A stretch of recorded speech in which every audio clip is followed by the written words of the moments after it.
So YouTube said that my videos are too dangerous for the general public to watch.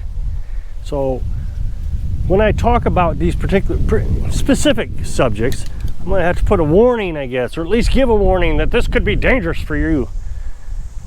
My audience is fairly mature. Most of my audience, believe it or not, is older than me. I find it funny that a mature audience is too dumb to know that you need to take care of yourself and put safety precautions in place for yourself and use your brains. As you know, Carolyn and I live off grid, and we live off 1,200 watts of solar panels, which isn't actually too bad. I've seen one YouTuber that has told me how many watts of solar panels they got, and that had more than me. So I'm pretty proud of my system. I got it operating really well now. We can run everything that we have. As a matter of fact, that camper that we bought for Carolyn's son so he could stay here has a microwave in it. Now, we don't use it, haven't used it, but we can run it. I was shocked by that. We can run the microwave. And so I thought maybe I'd start warming my coffee up in there. As you know, we percolate our coffee and then we fill the thermos. But that coffee pot holds 2 thermosfuls. And I've considered buying a second thermos. But now that we have that microwave, I just might microwave the coffee, that second half of the pot, and put it in thermos after the thermos is empty. We also have an air conditioner in that camper that we ran when her son was here. That air conditioner we put in this camper here. When we were in the camper, while we built the tiny house, you can see the sun just beats down on that camper. Now, up there at the tiny house, you can probably see that it's very shaded, it has trees just covering it. Obviously, that's a little dangerous. A storm could come through and rip those down and land on the house. I understand the risk, but I also understand how much cooling that provides. Now, those are big, huge oak trees. It seems pretty unlikely to me that they're just going to snap off. If it was a maple tree, I would say, yeah, we need to get that out of there. I had a house once that had 2 maple trees, huge maple trees, in the front yard, just towering the house. Well, they were hollow. Maple trees start to hollow out as they get older, and they become fragile. But those, they're pretty deep rooted. There was one tree up there that looked like it was dying, and I considered taking that one out. I actually went out and looked for tree service to come out and do it, because there's no way I was going to cut that over the house. I don't have the equipment. But it's still doing well, so I'm just going to leave it until it looks like it might be dying, because it provides a lot of shade. And it's a huge difference. Well, I'm in the shade right now. You walk out here in the sun, there's got to be a 15-20 degree difference. It just beats down on you and you instantly start sweating. Do the videos in the shade. Besides that, my camera can't handle too much heat. It gets pretty hot. But we can run that air conditioner, especially on a day like this when there's just absolutely no clouds. I know somebody's going to say, you have power lines across your yard, you're not off grid. Again, that makes the property cheaper. I'd rather have the property cheaper and deal with power lines that I don't use than tacking on another $10,000 to this property.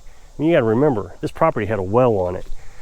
That well in itself is probably worth $5,000, and we got this property for $4,200. So I'll deal with having to keep an easement for power lines. But it's very sunny today, making lots of electricity.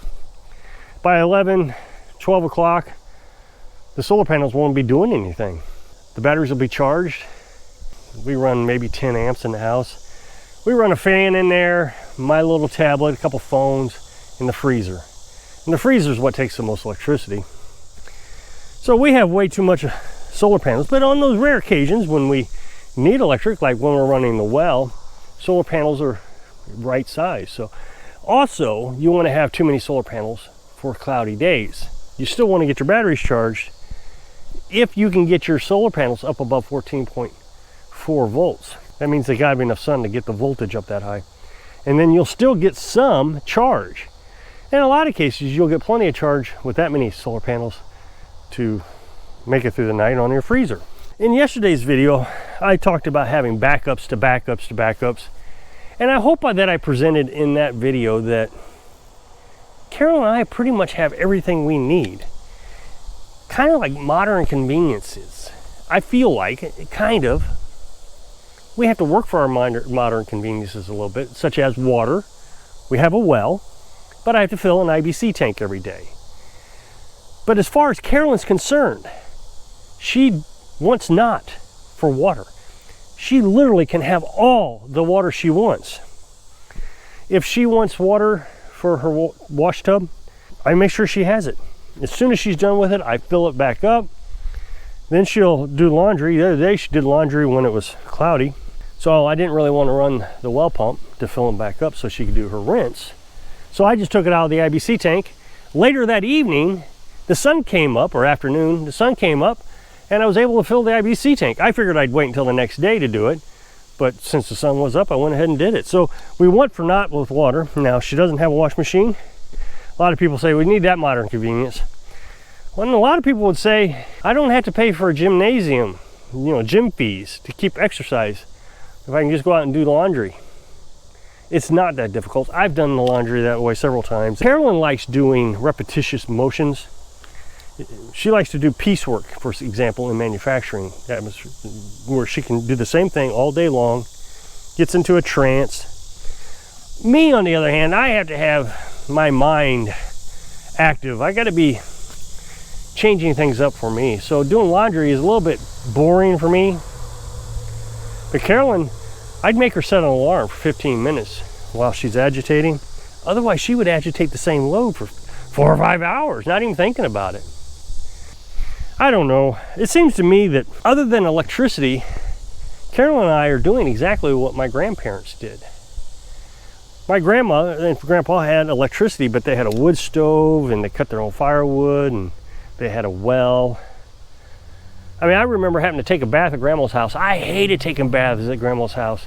Hated it. She'd only put that much water in the bathtub. It used electric. She was very miserly. But she canned food, grew a garden. Now, we don't grow gardens. We're carnivores, so we eat eggs and meat. But same principle. I remember she spent all fall canning. It was just non-stop. She'd go in and watch Barney Miller. And the timer go off, she'd go running in, do whatever she needed to do with the canner, come back in, watch, what I miss, Barney Miller. I don't know, I just don't think what we're doing is that unreasonable. And it's kind of funny to me that in my lifetime, people have become so spoiled in this, I mean, just spoiled. My grandma, in the second house that she lived in, while I was alive, she lived in 2 houses. She sold the first house. I guess I was maybe 14 years old, 15 years old when she moved into the new house. She built by hand a log house. Now, it wasn't a log cabin, it was a log house, 2 stories, made out of cedar trees. Yes, cedar trees. And the reason I know it was cedar trees was because I had to spend an entire summer one year stripping all the bark off of it. So I know that somebody's going to tell me, you're mistaken. I know your grandma better than you do. It was pine trees. It had to be pine trees. No, it was cedar trees. I mean, Grandma and Grandpa would cut them down. We'd hook them up to the back of the tractor. He'd use that 3-point hitch and lift that one edge of the log up, and we'd drag them out of the woods. I spent several summers, and falls, doing that, pulling those out of the woods. And not once did anybody think that was dangerous or unsafe. I spent that entire summer just out in the beating heat, stripping those logs. Now, of course, I got paid for it, but she had this tool that I had to turn the logs over with, and you stripped out cedar off. And nobody thought anything of it. But nowadays, we're so spoiled, people can't even imagine going outside in the summertime. I cannot remember too many times that I got to enjoy air conditioning as a child. But then you grow up, and it's like, oh, you gotta have air conditioning, can't live without it. My grandma and grandpa, they had central air in that new house, like I said, but they only used it when guests would arrive. That was it. And the thing is that the guests that would arrive really didn't need it. You can't hardly watch a YouTube video without somebody saying you have to have air conditioning. Just watch a prepping video. Now, you would think a prepping video, they would say, don't worry about air conditioning. But that's all these prepping videos are talking about. You gotta have air conditioning. Watch out, you're gonna overheat. And they're talking about how you're gonna have air conditioning when the power goes out. I mean, apparently there's an electrical emergency right now on the East Coast. And the big concern is for the preppers, they're not going to have air conditioning. Carolyn and I don't have air conditioning. Like I said, we got it in the camper, but we haven't used it. The only time we used it was when it was in the truck camper. And if we get too overheated, we always have the option of going for a little truck ride, a little pickup truck ride. It's got air conditioning. We can get in a truck and drive around. We haven't. Last night we went to Dollar General to pick up some cheese sticks for a snack, and we went and got some gasoline, and we rode in the air-conditioned truck then, but that was it. I remember as a kid, cars didn't have air conditioning. I don't remember one car that we owned that had air conditioning. And then when I got into the Navy, I don't think any of the cars that I bought while I was in the Navy, you know, in the 90s, I don't think any of them had air conditioning. But now we can't even buy a car without an automatic transmission. I don't even think you can purchase a car with standard transmission. Maybe, I just had, there's not many of them if there is. We've just gotten so spoiled to the point that now we can't live without it. I wonder how many people learning to drive or in their 20s or 30s know how to drive a standard transmission. I guess you don't have to. I mean, I guess it's just not necessary anymore, but I'm not even criticizing it. But what happens when we don't have these things? What happens if the grid does go down? There's electric emergency in the East. Not everybody has generators. I'm not even talking about the preppers. I'm not even talking about off-gridders. I'm just talking about people in general. Not everybody has a generator. So what are they going to do when the air conditioner goes down? Because we can't live without air conditioning. So I was reported to YouTube that my content can be hazardous to people's health because we advocate for no air conditioning. So, warning, do not try this at home. Carolyn and I don't use the air conditioner. We drink lots of water. Our Berkey holds 3 gallons of water, and I have filled it up every day since this little heat wave has come in. Carolyn drinks a ton of water. I mean, I drink quite a bit too, but I notice that she is really keeping hydrated. Your body is designed to cool. It's designed to cool. It's been pretty breezy around here. That fan hitting on you. You know, wet your shirt down.